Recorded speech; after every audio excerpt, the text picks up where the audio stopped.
Hello everyone.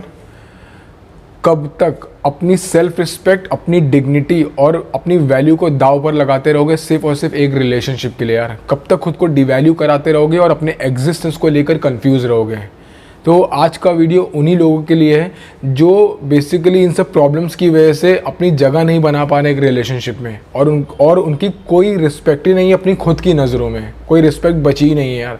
तो इस video में कुछ मेजर पॉइंट्स पे बात करूंगा जो हमारे एग्जिस्टेंस को क्वेश्चन कर रहे हैं, जो हमको डिवैल्यू करा रहे हैं और रिलेशनशिप में भी कोई खास रिस्पेक्ट बची नहीं है, ठीक है। और हमें जल्द से जल्द इन सारी चीज़ों को अपने थॉट प्रोसेस से, अपने बिहेवियर से और अपने एक्शन से ख़त्म कर देना चाहिए ताकि सामने वाला तुमको टेकन फॉर ग्रांटेड लेने से पहले, तुमको नीचा समझने या नीचा दिखाने से पहले या डिवैल्यू करने से पहले दो बार ही सोचे। तुम इसीलिए इतने डेस्परेट और लो वैल्यू साउंड करते हो क्योंकि तुम बहुत ज़्यादा रिलेशनशिप सेंट्रिक हो, और जितना ज़्यादा रिलेशनशिप सेंट्रिक होगे उतना ही ज़्यादा इन्वॉल्व और उतना ही ज़्यादा इन्वेस्टेड रहोगे।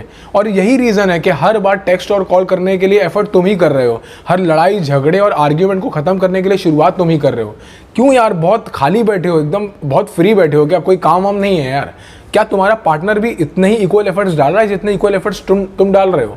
ठीक है। और अगर समझ आ जाए कि तुम ही वो इंसान हो जो सारे एफर्ट्स कर रहा है और हर झगड़े, हर आर्ग्यूमेंट को ख़त्म करने के लिए शुरुआत कर रहा है और सामने से कुछ भी नहीं आ रहा है, ठीक है, तो ये समझ जाओ कि अब तुम्हारी इज्जत और तुम्हारी ज़रूरत दोनों खत्म हो चुकी है इस रिलेशनशिप में और इस सामने वाले की नज़र में। और ज़्यादातर लोग सबसे बड़ी गलती यही करते हैं कि हर बात में माफ़ी मांग लेते हैं, फिर चाहे वहाँ पर अपनी गलती हो या ना हो, अपने ओपिनियंस, अपने पॉइंट ऑफ व्यू को साइड में रख के माफ़ी मांग लेते हैं। और इस सिनेरियो में लड़के सबसे ज़्यादा आगे हैं। वो आए दिन अपने रिलेशनशिप में होने वाले झगड़ों में माफ़ी इसलिए मांगते हैं क्योंकि उनको ये लगता है कि मनाने का काम सिर्फ लड़कों का होता है, ये बहुत कूल भी लगता है और लड़कियां ये एक्सपेक्ट भी करती हैं। फिर चाहे झगड़ा किसी भी सिली रीज़न की वजह से हो या मूड स्विंग की वजह से हो या मूड अच्छा नहीं था, ठीक है, और फिर इसीलिए तुमको चार बात सुना दी जाती है और तुम्हारी गलती ना होते हुए भी तुम माफ़ी मांग लेते हो, सॉरी बोल देते हो।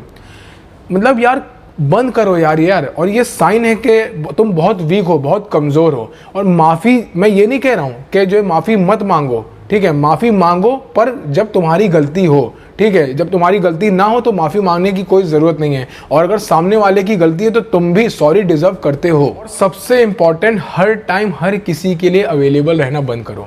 तुम्हारी गर्लफ्रेंड का कॉल आया, तुम अवेलेबल हो गए। इमोशनल सपोर्ट की ज़रूरत थी, तुम सारा काम धाम छोड़ के अवेलेबल हो गए, ठीक है। और तुम इतना आउट ऑफ द बॉक्स जाके अवेलेबल हो रहे हो कि तुम्हारे इंपॉर्टेंट काम होल्ड पे जा रहे हैं या डिले हो रहे हैं, फिर चाहे सामने वाला तुम्हारे लिए अवेलेबल ना हो जब तुम्हें उसकी ज़रूरत हो। एंड बिलीव मी, लोग कभी इस बात को एक्नॉलेज और अप्रिशिएट नहीं करेंगे, कभी रियलाइज़ नहीं करेंगे कि तुमने क्या किया आउट ऑफ द बॉक्स जाके जब उन्हें तुम्हारी ज़रूरत थी। वो सिर्फ तुम्हारे बारे में एक इमेज बना लेते हैं कि ये खाली बैठा इंसान है, इसके पास करने के लिए कुछ भी नहीं है, और जब भी बुलाओ ये अवेलेबल हो जाता है। तो यार ना बोलना सीखो, कि बोलो कि मैं अभी नहीं आ पाऊंगा क्योंकि मैं अभी अपना बहुत इंपॉर्टेंट काम कर रहा हूँ, या मैं XYZ रीज़न की वजह से अभी अवेलेबल नहीं हो पाऊंगा। तो भाई खुद से ऑनेस्ट होना पड़ेगा और पूछना पड़ेगा कि क्या मैंने अपनी सेल्फ रिस्पेक्ट और अपनी डिग्निटी के लिए स्टैंड लिया? क्या लोग मुझे यूज़ तो नहीं कर रहे?